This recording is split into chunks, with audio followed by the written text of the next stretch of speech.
Beaucoup de Français ont des besoins de services à domicile. Ça peut être pour la santé, ça peut être pour entretenir son foyer, ça peut être le cas quand on est âgé, mais ça peut être le cas aussi quand on est un couple biactif.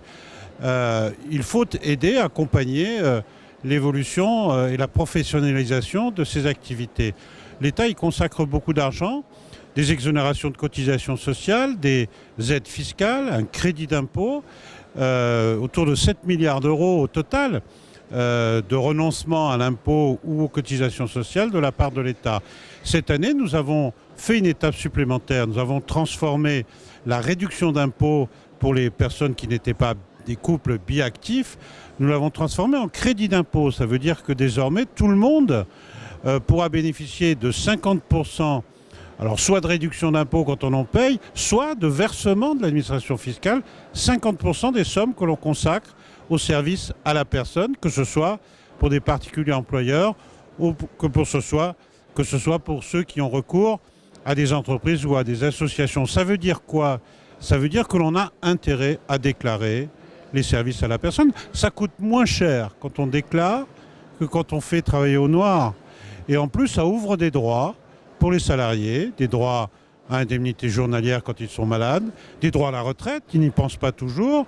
Ça protège l'employeur puisque tout ça est fait dans un cadre légal. On a intérêt à déclarer, c'est l'un des messages importants parce que les aides fiscales et les exonérations de cotisations sont très importantes.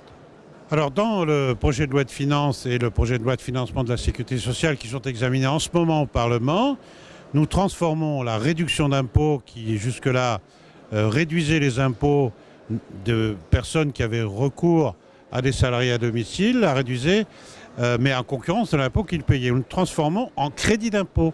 Ça veut dire, par exemple, quelqu'un qui n'est pas imposable, ne payait pas d'impôt, qui ne paye pas d'impôt sur le revenu, lorsqu'il emploiera des salariés à domicile, eh bien, il pourra obtenir un remboursement de la moitié des sommes qu'il consacre au salaire et aux cotisations sociales de la personne qu'il emploie à son domicile. C'est une dépense de l'ordre d'1 milliard d'euros supplémentaires pour l'État prévu pour les crédits d'impôt acquis l'année prochaine. Alors le prélèvement à la source ne va d'abord rien changer dans la mesure où le crédit d'impôt, puisqu'il n'y aura plus de réduction d'impôt, mais où le crédit d'impôt sera perçu toujours l'année suivante la dépense qui a été faite. C'est le cas aujourd'hui. Il n'y aura pas non plus de suppression du crédit d'impôt en 2017. Vous savez qu'en 2017, on ne payera pas d'impôt sur ces revenus de 2017. Ce n'est pas pour autant qu'on n'aura pas le crédit d'impôt.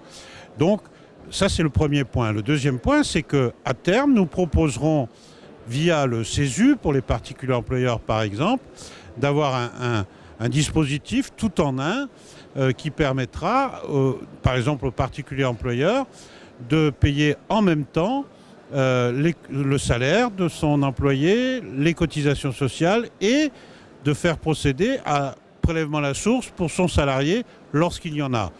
Il faut dire aussi et savoir qu'une très grande majorité des salariés dans ce secteur ne sont pas imposables. Donc pour cela, il n'y aura pas de changement non plus.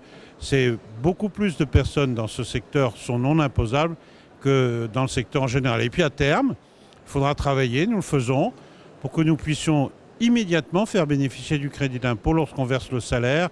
Alors ça représenterait une dépense très importante pendant une année, puisqu'il y aurait une année double. Je pense qu'en 2018 ou 2019, c'est un objectif sur lequel nous travaillons et nous espérons aboutir.